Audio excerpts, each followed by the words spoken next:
What if the most important decision of your life only lasted 10 minutes?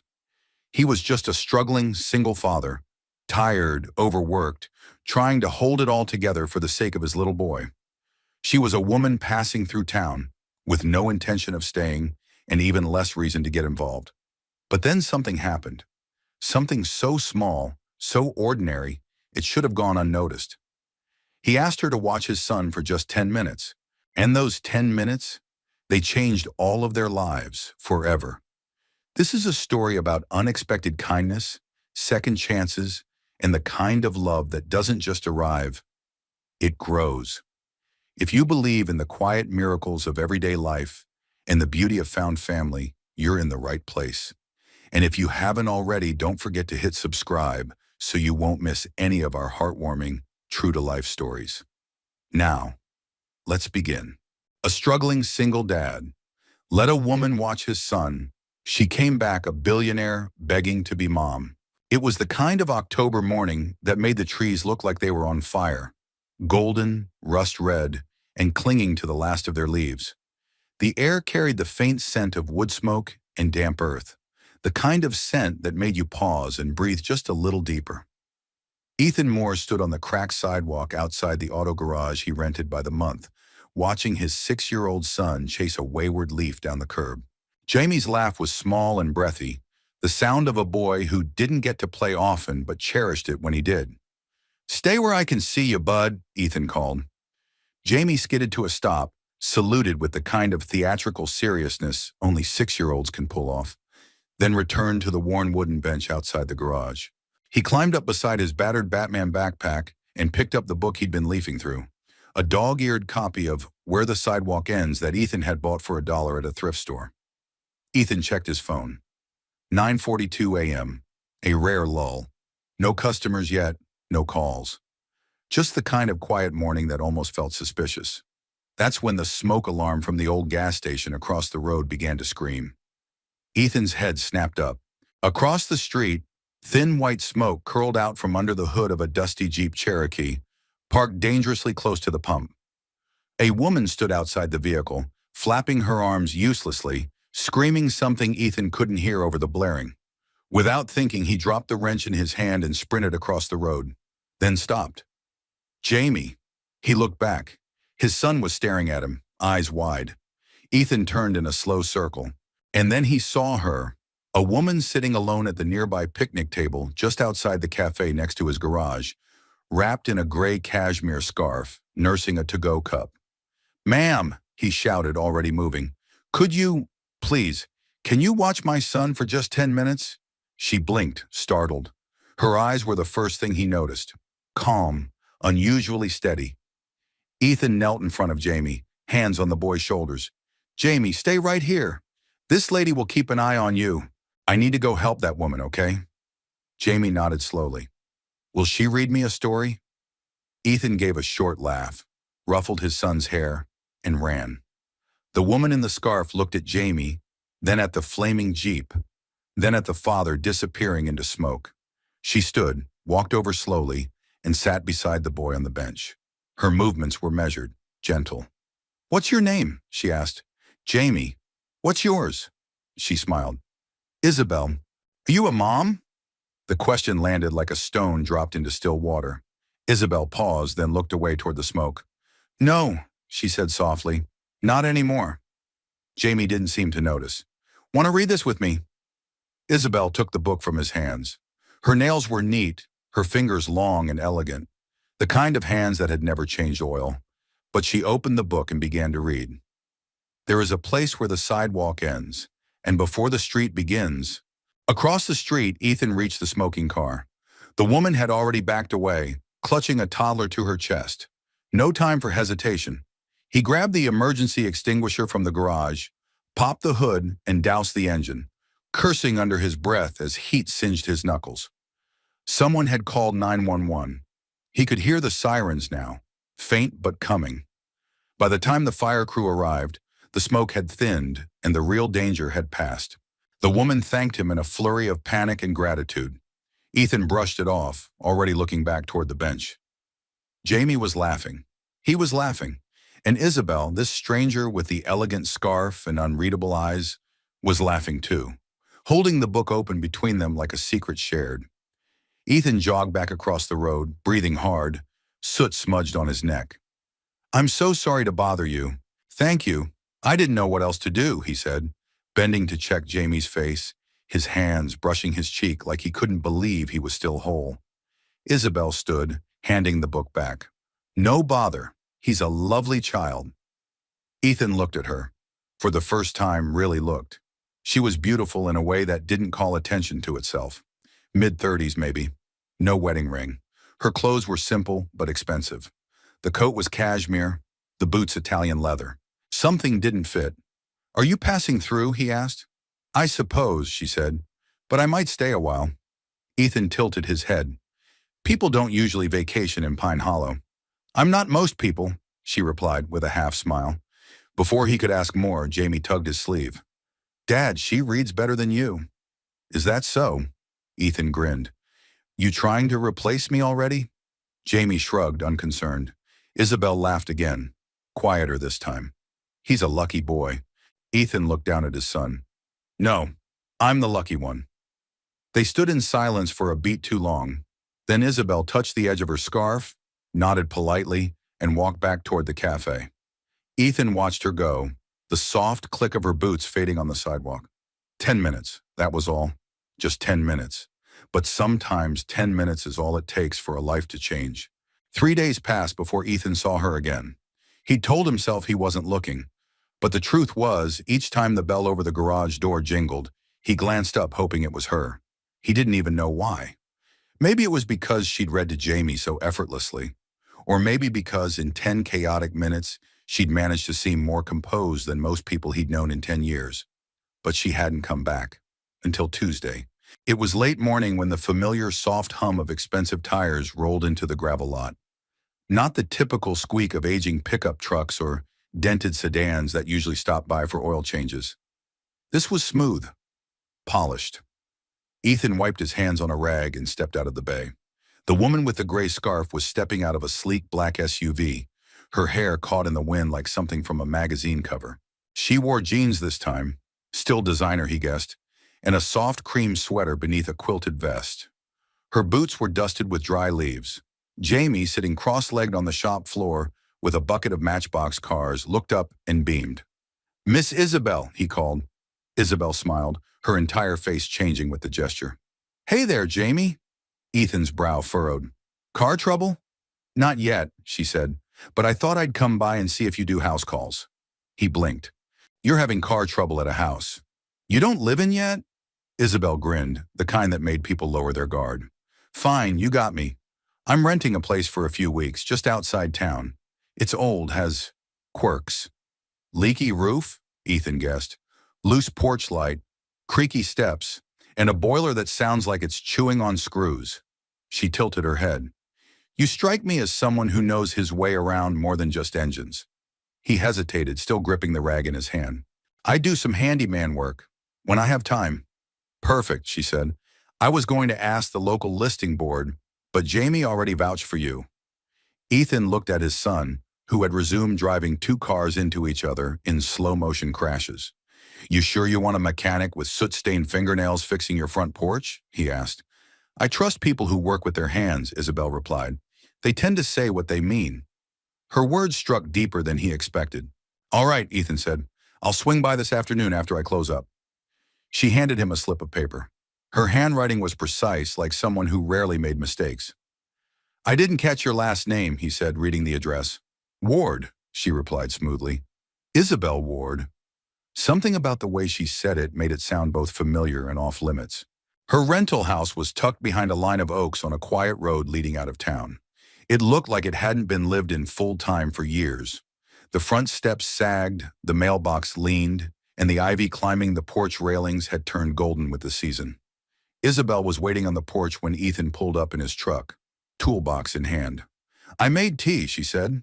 "Hope that's acceptable contractor fare." Ethan chuckled. "If it's hot and not out of a gas station pot, I'm in." She led him inside. The house was sparsely furnished, clearly a rental, but clean and sunlit, with wide windows that overlooked a field lined with pine trees. A fireplace stood cold but intact in the corner. There were no personal photos, no signs of a life fully unpacked. They sat at the old wooden kitchen table. The tea was strong, fragrant, and oddly comforting. "So," Ethan said, sipping, "why Pine Hollow?" Isabel tapped her mug. "I wanted a town where no one knew my name. And yet you introduced yourself." She smiled. "You were in the middle of saving a Jeep from exploding. I figured real names were appropriate." He tilted his head. "Running from something?" "Running towards something, I hope," she replied. "But I suppose the line's blurry these days." Ethan didn't push. He knew what it meant to have parts of your past you didn't invite into every conversation. Besides, the way she said it, soft, almost wistful, told him it wasn't casual. He spent the next 2 hours fixing the porch steps, replacing 2 cracked boards, tightening the railing, and rewiring the motion light. Isabel watched from the top step, cross-legged with a notepad in hand. "You don't talk much when you work," she said after a while. "I figure if I talk too much, I'll miss what needs doing." "I like that," she said. "Quiet men make the loudest difference." He looked up, caught her gaze, and for a moment, the air felt charged with something neither of them dared name. As the sun lowered, casting amber light across the porch, Ethan packed up his tools. Isabel handed him a folded check. He waved it away. "It was barely a half day." "Then take it for the tea and the company," she said, "and consider it a retainer for fixing whatever else breaks next." He hesitated, then took it without unfolding. "You always this generous with strangers?" "Only the ones who run toward fires," she said and smiled. Before she turned inside, Jamie's name slipped from her lips, almost like a prayer. "He's a good kid," she said. "The kind of good that comes from love." Ethan nodded, his throat tight. "He misses his mom?" she asked gently. "Every day," he said. "But I think he misses the idea of her more now. The warmth, the softness. I do what I can. But I'm a man with calloused hands." "Sometimes," Isabel said, stepping inside, "those are the best kind." And then the door closed softly behind her. The next time Isabel came to the garage, it was with a pie in one hand and a quiet question on her lips. "Is Jamie around?" Ethan looked up from beneath the hood of a '92 Ford and nodded toward the back office. "He's in there, drawing spaceships and asking the big questions." She smiled, smoothing her scarf. This one burgundy, soft and thick. Her eyes flicked toward the window behind Ethan. "Mind if I join him?" Ethan shrugged. He'd like that. So she did. She found Jamie on the worn couch, surrounded by colored pencils and a stack of paper that seemed to grow with each visit. He looked up and grinned. "Did you bring another book?" "I brought pie," she said. "Think that buys me a story?" Jamie nodded gravely, as if confirming a contract.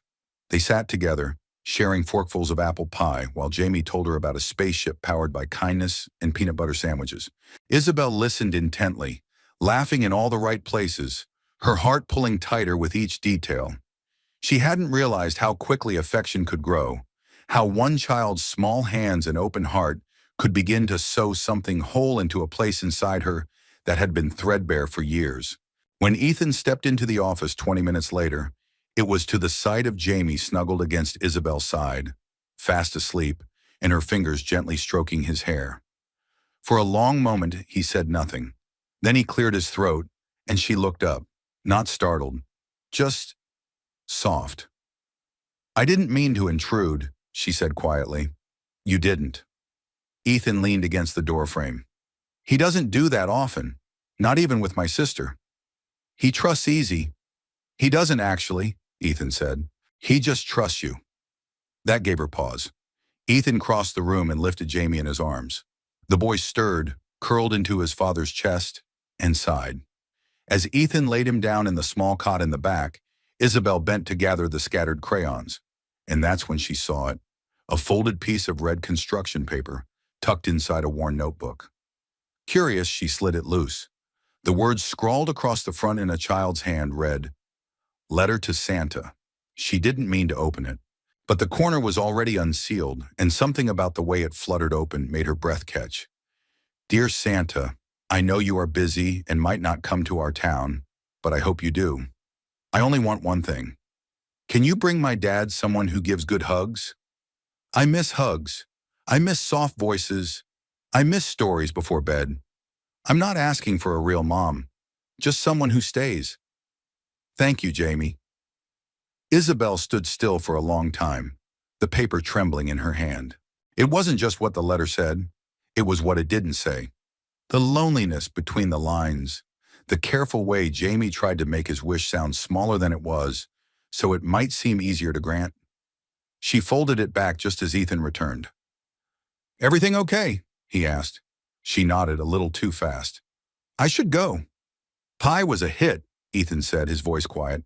I'm glad, she whispered. Then she turned and walked out into the golden afternoon, heart beating harder than it had in years. That night, she sat at the kitchen table of the rental house with a letter in her mind and a pen in her hand. Her journal, the one she hadn't opened in nearly a decade, lay before her, its leather cover stiff with time. She opened to a blank page and wrote, Today I read a letter not meant for me, and it broke something open inside I thought was long gone. It reminded me that I used to dream of little voices in the hallway and socks left on the stairs. It reminded me of what I lost. But more than that, it reminded me of what's still possible. I don't know if I'm brave enough, but I want to be. She closed the book, laid her pen down, and for the first time in years, wept without shame. The next morning, she returned to the garage with cinnamon rolls because Pie had felt too forward. Ethan was already outside, tuning the engine of a classic Chevy. You didn't have to bring anything, he said, but smiled when he took one. Isabel sat on the tailgate beside him. Can I ask you something? He wiped his hands. Sure. Why didn't you date after Jamie's mom passed? He didn't answer right away. Then, because I was afraid I'd mess him up more than life already had. Warren right, she nodded slowly. You think having someone new would confuse him? No. Ethan looked down at the cinnamon roll. I think it would confuse me. Isabel tilted her head. You seem pretty clear-headed to me, he chuckled. Only on carb-heavy mornings. She smiled, then grew quiet. I read something yesterday, a letter. Jamie wrote it to Santa. Ethan's expression shifted. I wasn't snooping, she added quickly. It slipped out of his notebook. He nodded, exhaling. I found it a few weeks ago. Never said anything. What do you say to something like that? I don't know, Isabel said softly, but I do know what it feels like to wish for something you think you'll never have. Their eyes met, and something unspoken passed between them. Not attraction, not yet, but understanding, recognition, a quiet ache they both carried.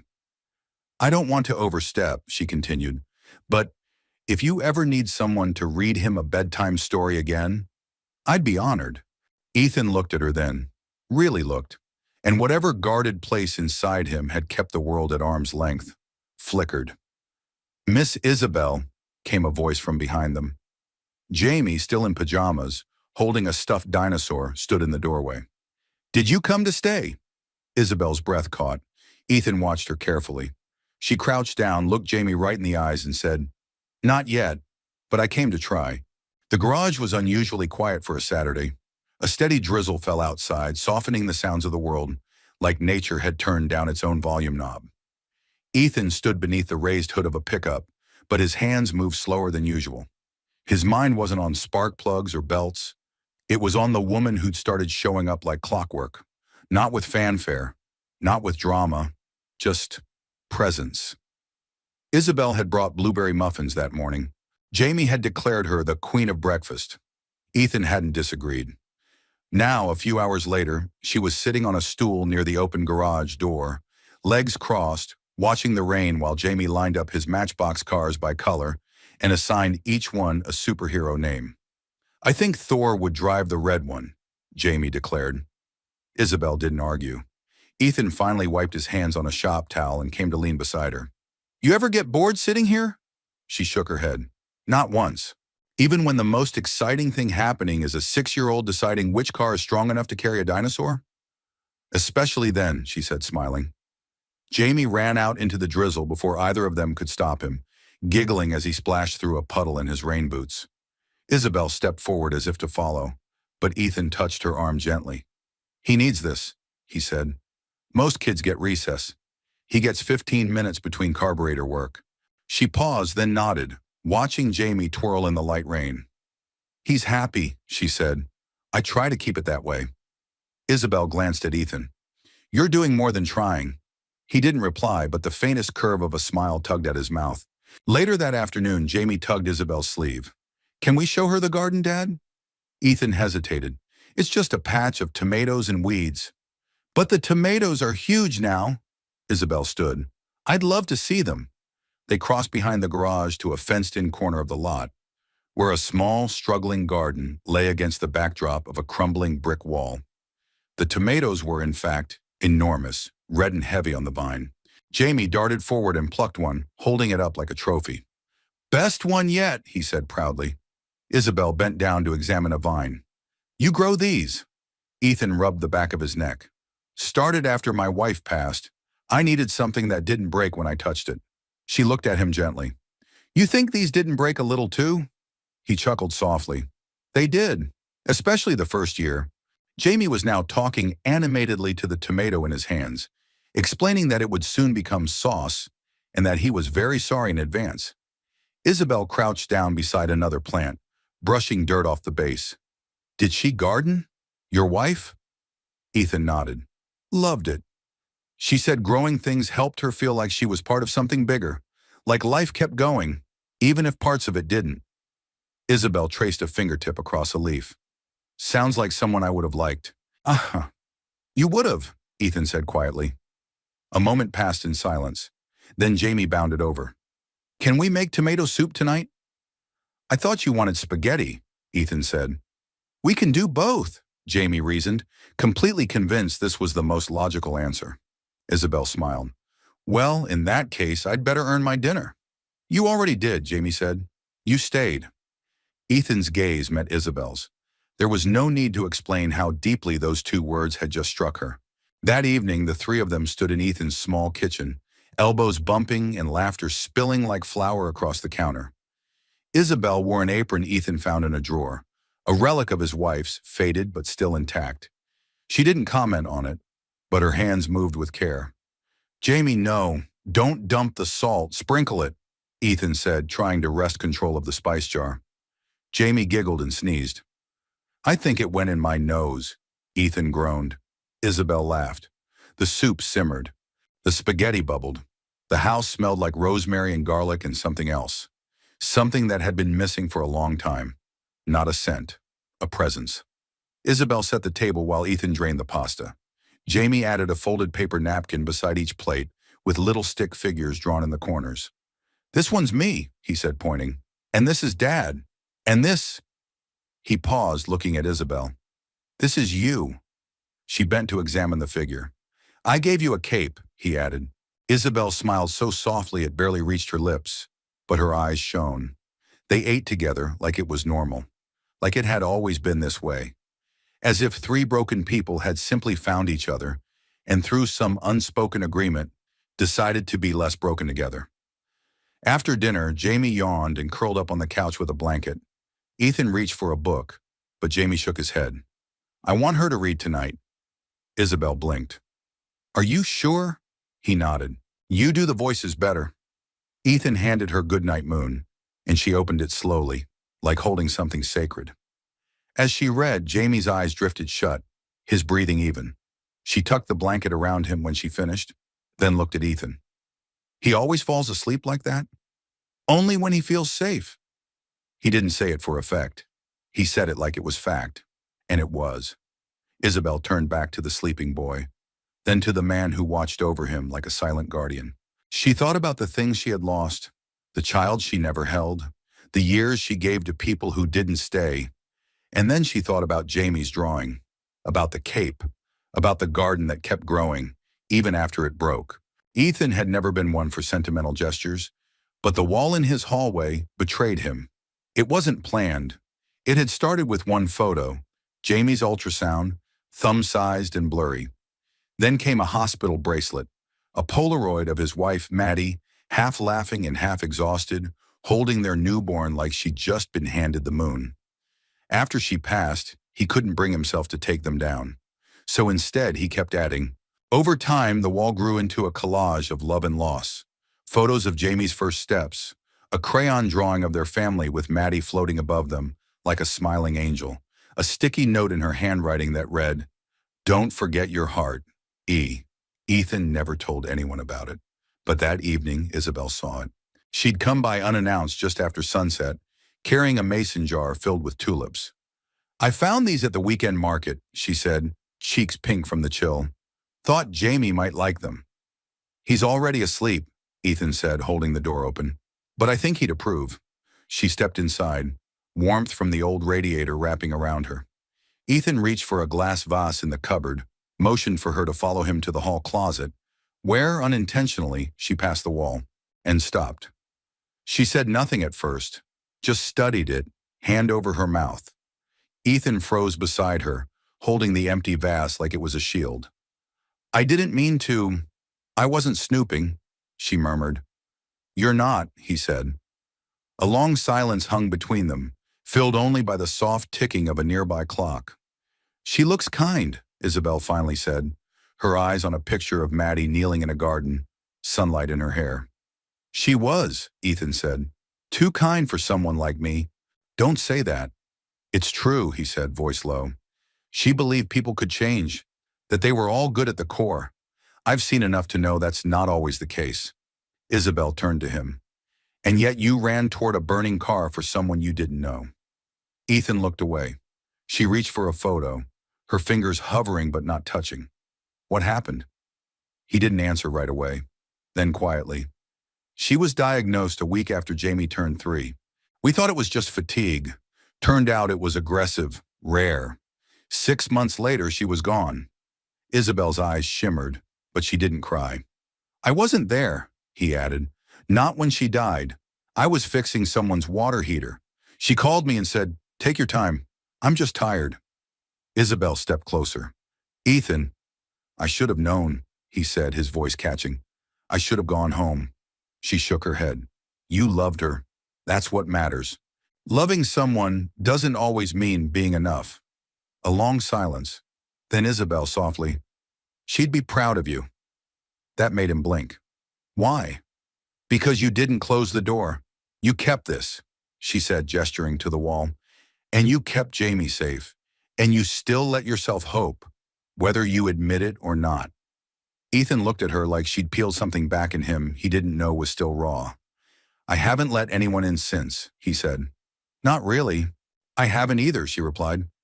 They stood in front of that wall for what felt like an entire season. No one reached for anyone. But the air between them changed, thickened with something more than grief, a mutual reverence, a quiet recognition of pain and the strength it took to carry it every day.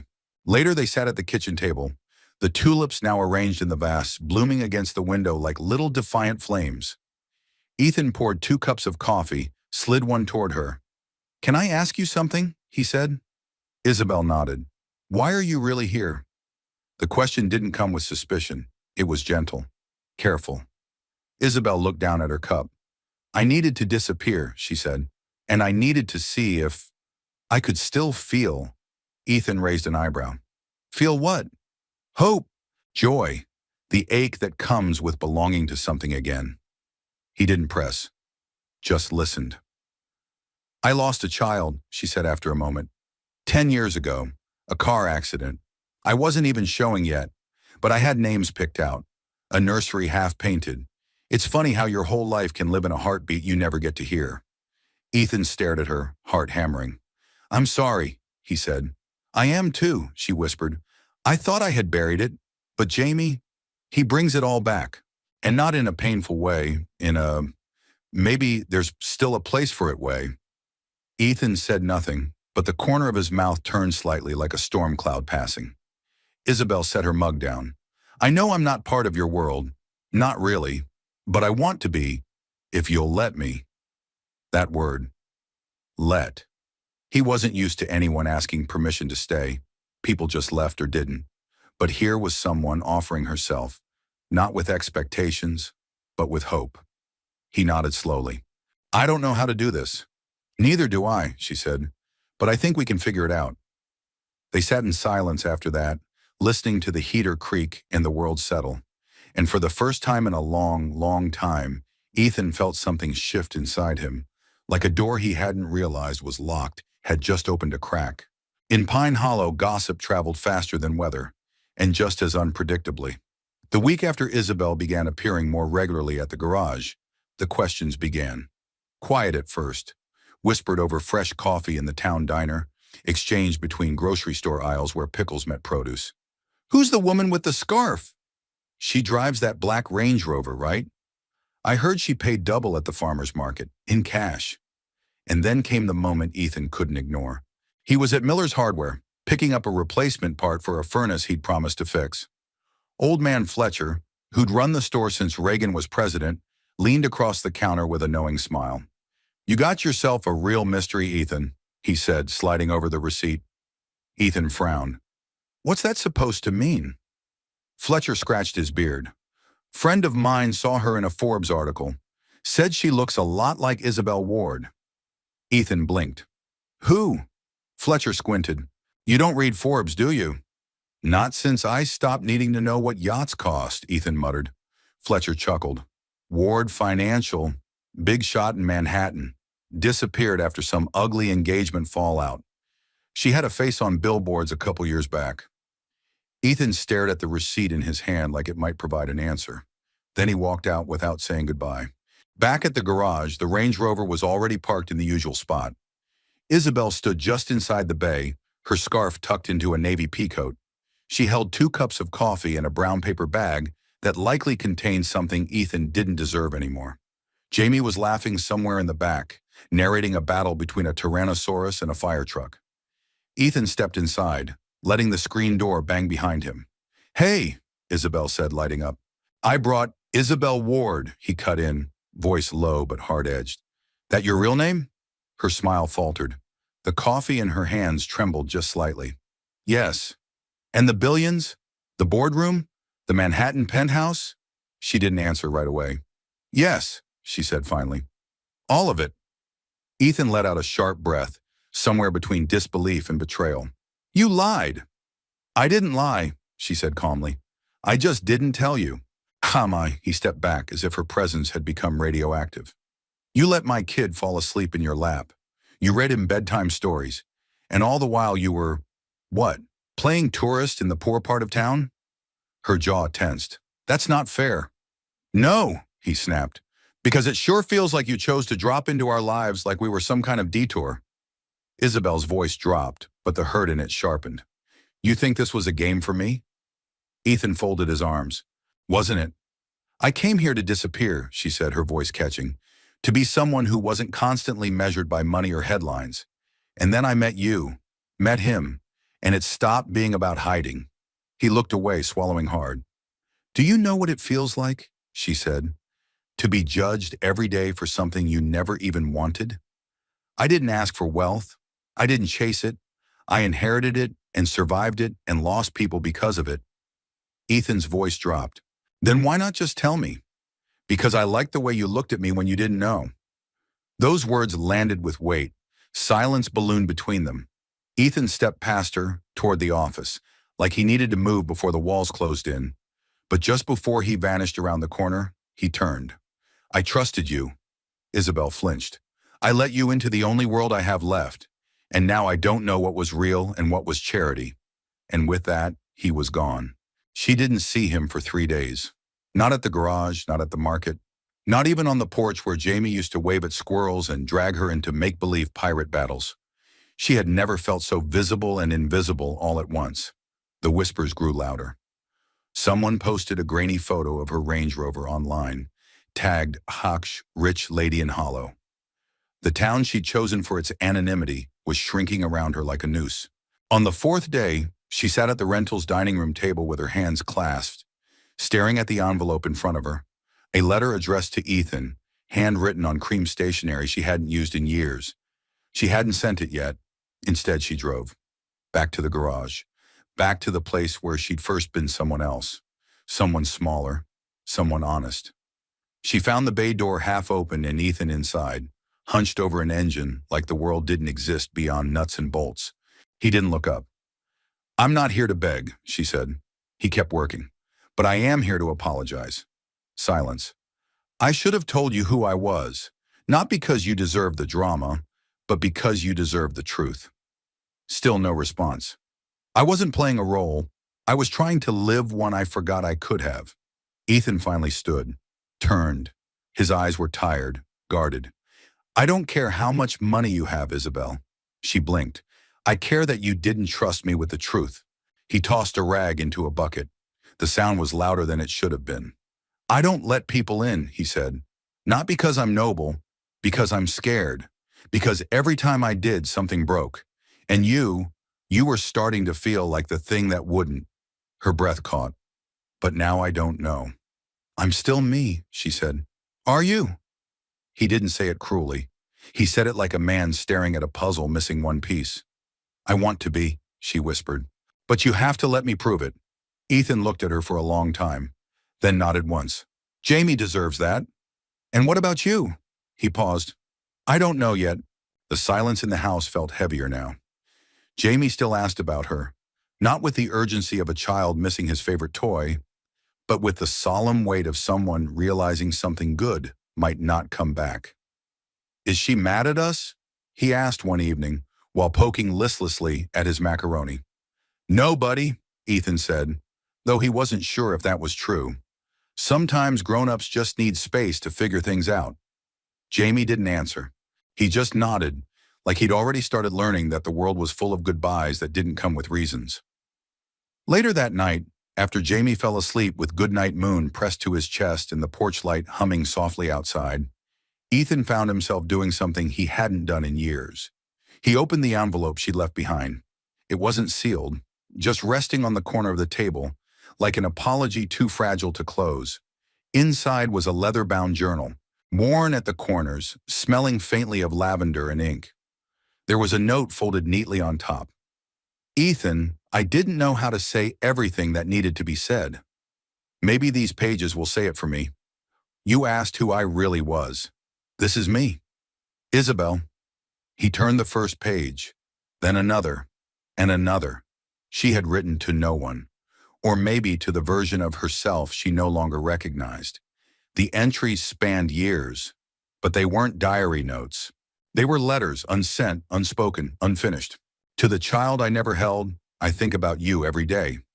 Your name changes depending on the weather.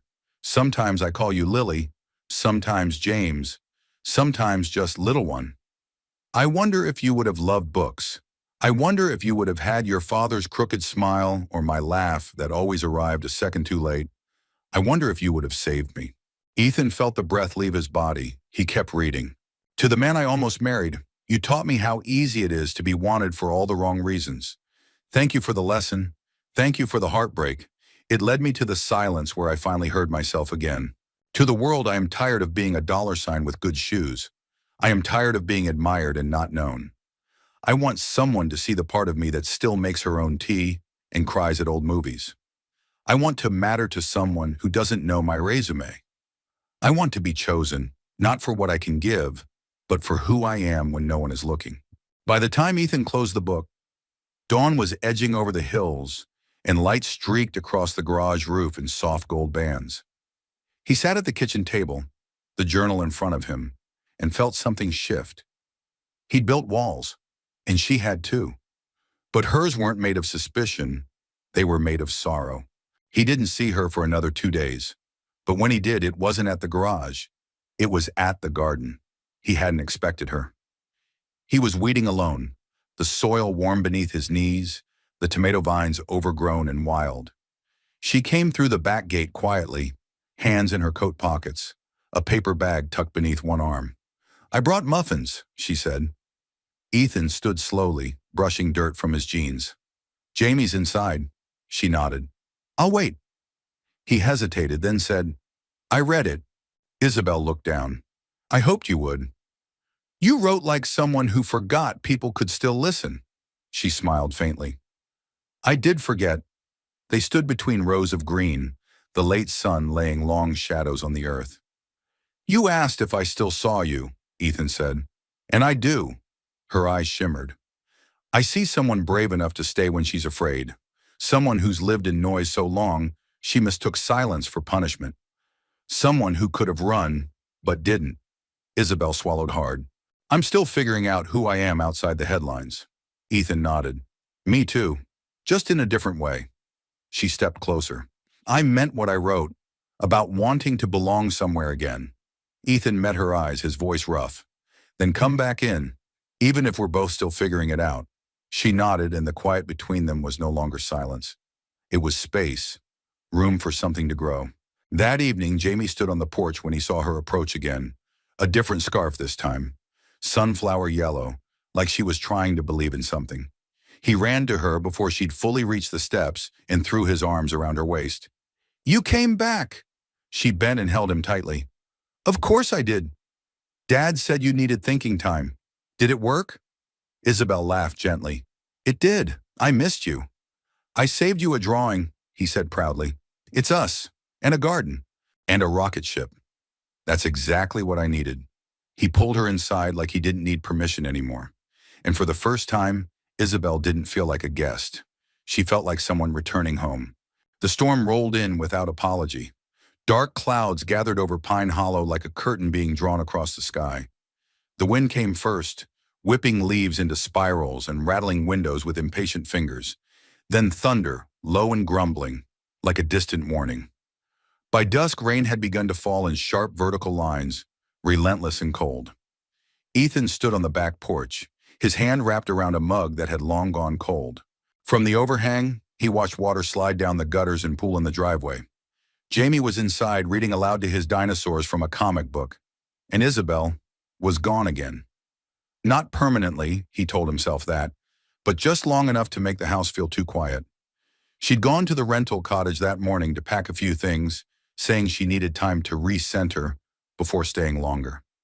She hadn't said when she'd be back. Ethan hated how easily that silence turned into fear. He was just about to go inside when the first bolt of lightning hit.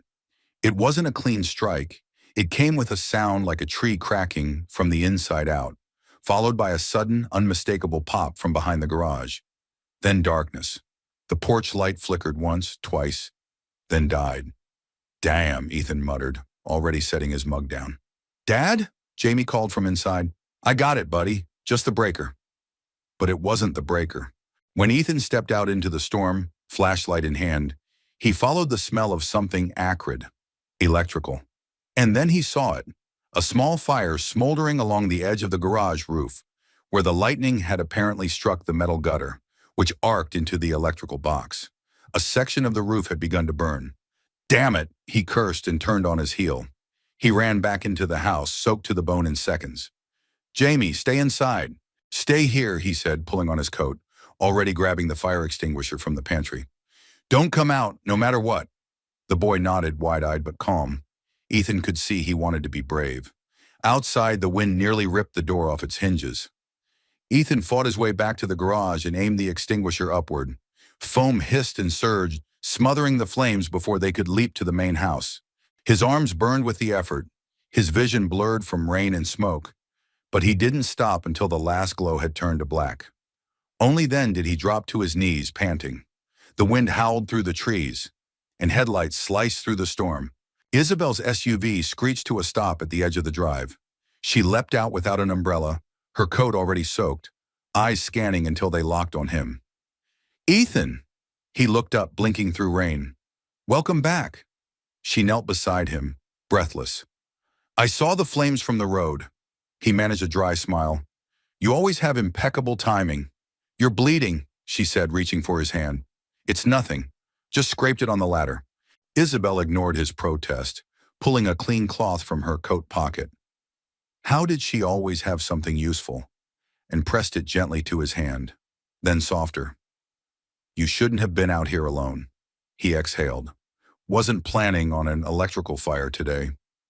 They looked up at the blackened edge of the garage. The storm was still raging, but something between them had stilled. I should have come back sooner, she said. I should have told someone the garage wiring needed updating 3 years ago, he replied. They both smiled barely. Inside the house, Jamie peeked out the window and waved wildly. Isabel waved back. I missed that, she murmured.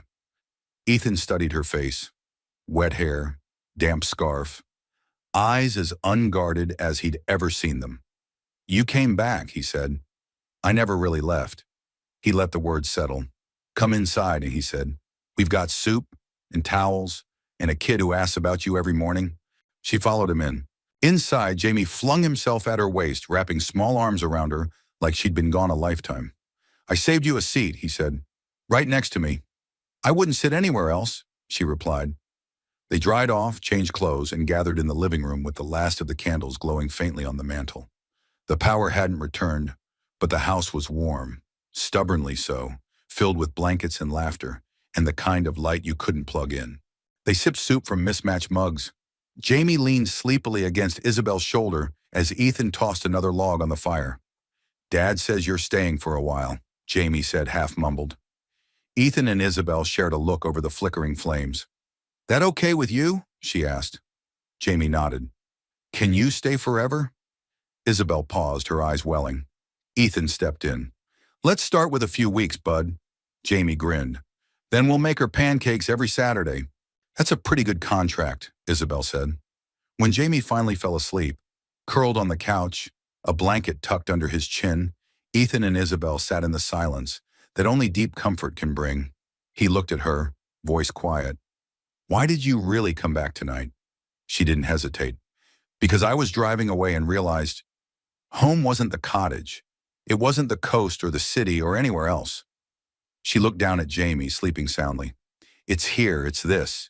Ethan reached for her hand, not forcefully, not even entirely sure what it meant yet, just willing. And when she took it, neither of them let go. Outside, the storm began to break. And inside, beneath a rebuilt porch light and a scarred old roof, something far more lasting had begun to take hold. The cemetery lay just outside Pine Hollow, at the end of a narrow gravel road flanked by old oaks and crumbling stone walls. There were no manicured hedges or rows of imported roses, just wildflowers that grew between the headstones and the rustle of leaves that whispered in the breeze. Ethan had avoided coming here for months.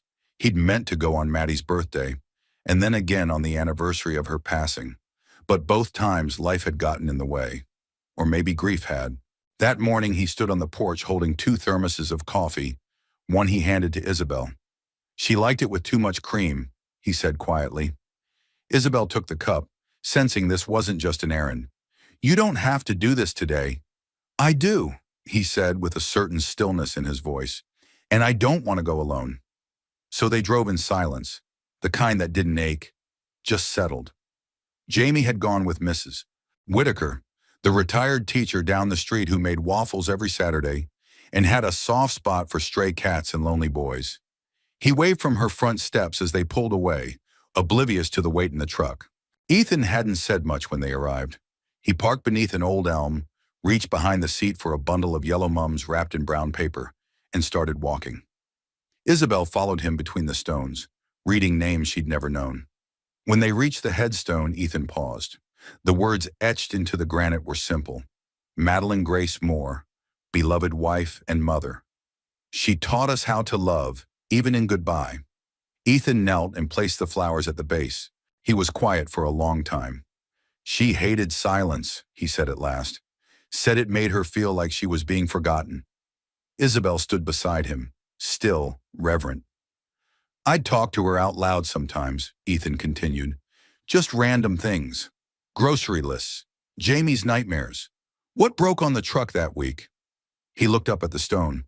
But I stopped coming, not because I forgot her, but because I didn't know what I was supposed to say anymore. Isabel crouched beside him. Maybe you're not supposed to say anything. Maybe just being here is enough. He turned to her. Would you mind giving me a minute? Of course, she said, rising. She stepped back, out of earshot, but not out of sight. Ethan stared at the grave. The leaves rustled gently overhead, casting dancing shadows across the grass. I know I've made mistakes, he whispered, and I know I've messed up more than I've made right. But I never stopped loving you. And I tried, God, I tried to give Jamie a good life. His voice faltered. I don't know what you'd say about Isabel, but I know what I hope you'd say. He exhaled. She makes the room warmer when she walks in. He sleeps better when she's here. And I think I do too. He placed a hand on the cold granite. If there's a way you still see us. Just know I'm trying." He stood slowly and turned toward Isabel. She hadn't moved, just watched him with the kind of patience that couldn't be taught. When he reached her, he said simply, "Thank you." They walked back to the truck without speaking, but when he opened her door and helped her in, his hand lingered at her elbow. Not possession, just connection. They didn't go home right away. Instead, they stopped at the town overlook, where a wooden bench faced the hills and the river beyond. It had been Maddie's favorite spot in autumn, where the world turned gold and orange and whispered that death wasn't the end of beauty. They sat side by side, coffee cooling between their hands. "Did you love her a lot?" Isabel asked gently. Ethan didn't flinch. "I did. Does it scare you that you might love again?" He looked out at the landscape. "Not as much as it scares me that I might not." Isabel didn't respond right away. Then, "I used to think grief and love were opposites, but maybe they're just two halves of the same ache." Ethan glanced at her. "And what do you think now?" "I think love is what remains when grief gets tired." He reached for her hand. She let him take it. They sat like that for a while, watching the leaves fall, hand in hand, saying nothing that needed translation. Later that evening, back at home, Jamie ran to greet them at the porch. "Did you find her?" he asked, not understanding the meaning, but sensing something sacred in the day. Ethan bent and scooped him up. "Yeah, bud, I think we did." Jamie looked puzzled. "But she's in heaven." Ethan smiled. "And maybe she left the porch light on for us." Jamie turned to Isabel. "Did you cry?" "A little," she admitted. "Dad cries when no one's looking," Jamie announced. Ethan groaned. "Thanks for outing me, pal." Jamie giggled and wriggled free, racing inside to report his day of waffles and cat drama. Ethan and Isabel lingered on the steps. "Was it too soon?" he asked. "No," Isabel said. "It was right on time." Ethan studied her. "He's already written you into his world, you know." She nodded. "He's written himself into mine, too." He paused. "Are we writing something real?" he asked. Isabel leaned against the porch post, her smile soft. "We're not just writing it, Ethan. We're living it." And in that moment, the past didn't feel like a weight anymore. It felt like the soil beneath a garden finally ready to bloom. Isabel hadn't opened her laptop in over a month. It sat like a forgotten relic in the corner of the rental's kitchen table, quietly collecting dust beside a stack of Jamie's artwork and a half-finished puzzle. But that morning, curiosity, or maybe fate, got the better of her. She lifted the lid and waited as it blinked to life, humming softly. Her inbox was flooded. Messages from board members. A handful from distant acquaintances she hadn't spoken to since she vanished. And one, flagged urgent, from Carla Hensley, her former chief of staff, and the closest thing she had left to family in the world of high-rises and quarterly returns. She clicked it. Subject: Return and Recovery. Isabel, we've handled the press as best we could. Public sympathy has shifted in your favor. The board wants to meet. They're ready to offer you the full reinstatement package. CEO title, control of assets, full creative autonomy. They say it's yours if you return to New York before the quarter ends. You'd be welcomed back as the visionary you always were. Think about it. Carla Isabel read it twice, then closed the laptop slowly, like it might bite her.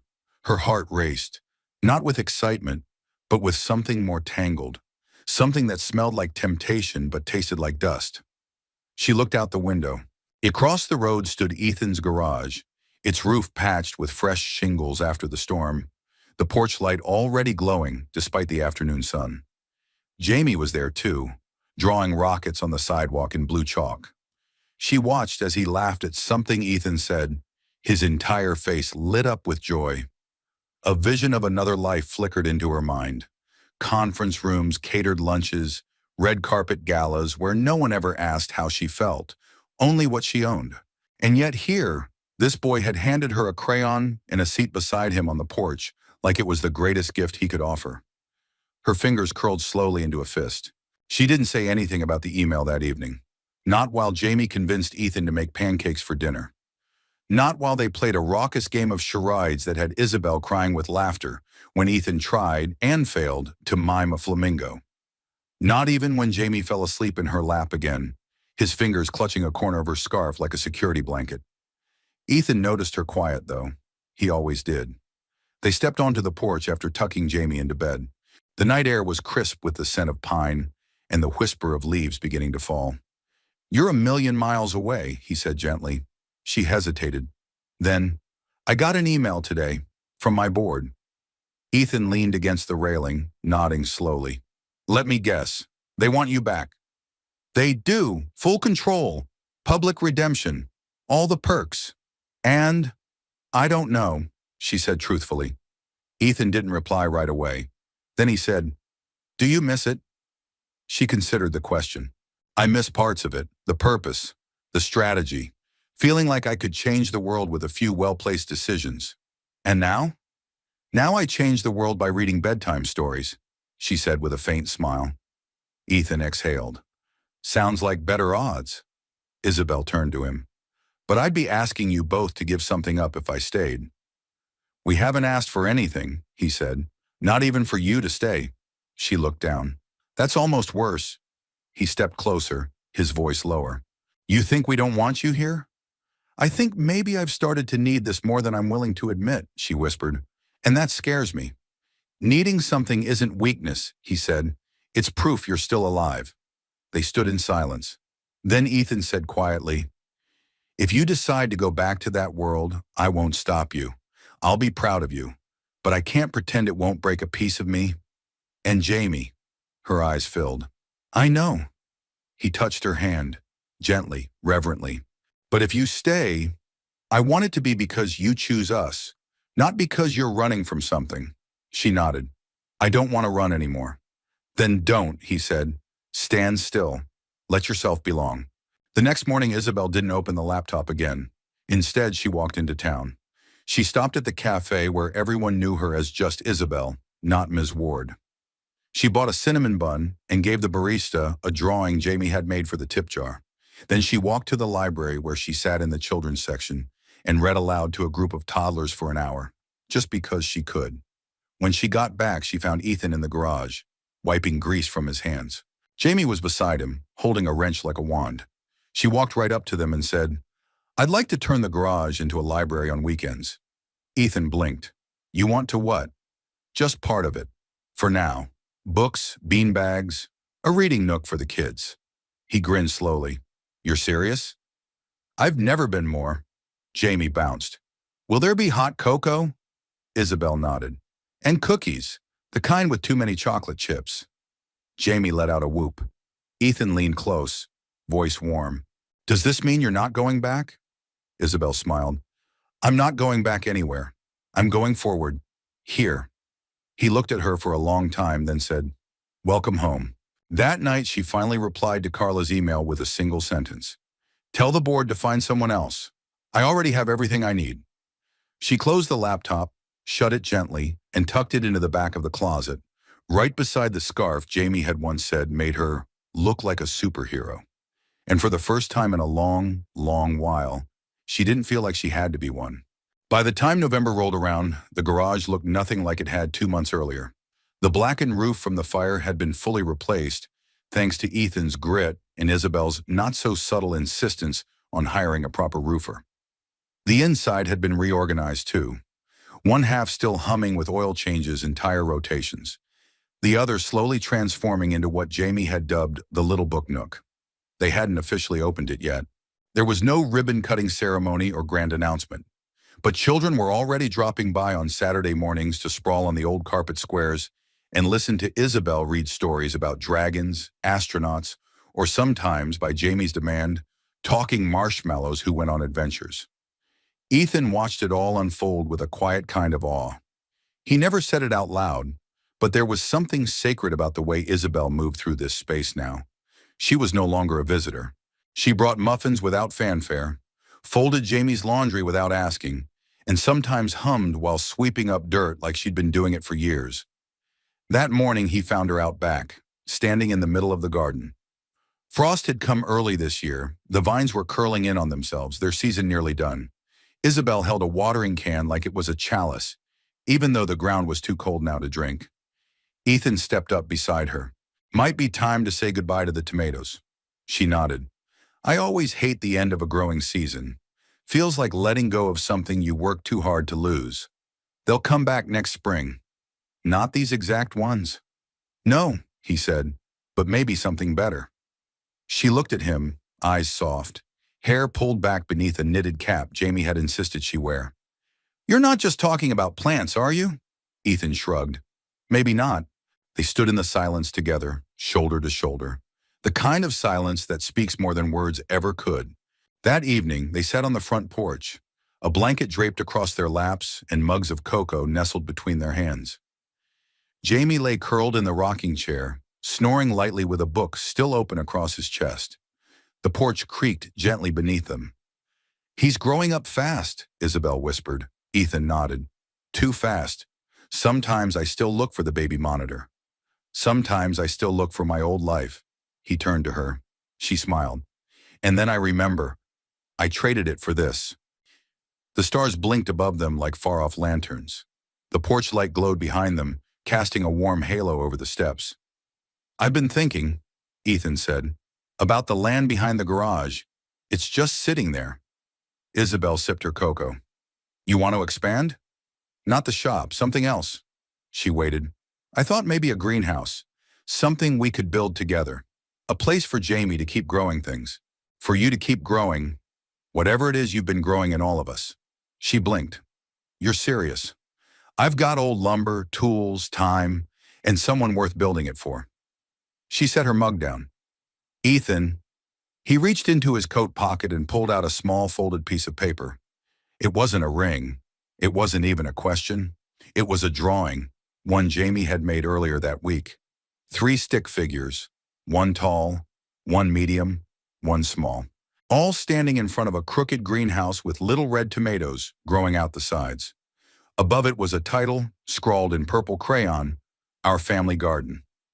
Isabel's breath caught. I told him I was thinking about it, Ethan said, and he got to work. She stared at the drawing for a long time. Then very slowly she reached out and took his hand. I don't need papers or proposals, she said, but if you're asking if I want to build a life here, with you, with him, then yes, 1,000 times yes. They sat there in the quiet, the rocking chair gently swaying with Jamie's weight, the drawing pressed between them like a promise, and somewhere inside they both felt it. They weren't surviving anymore.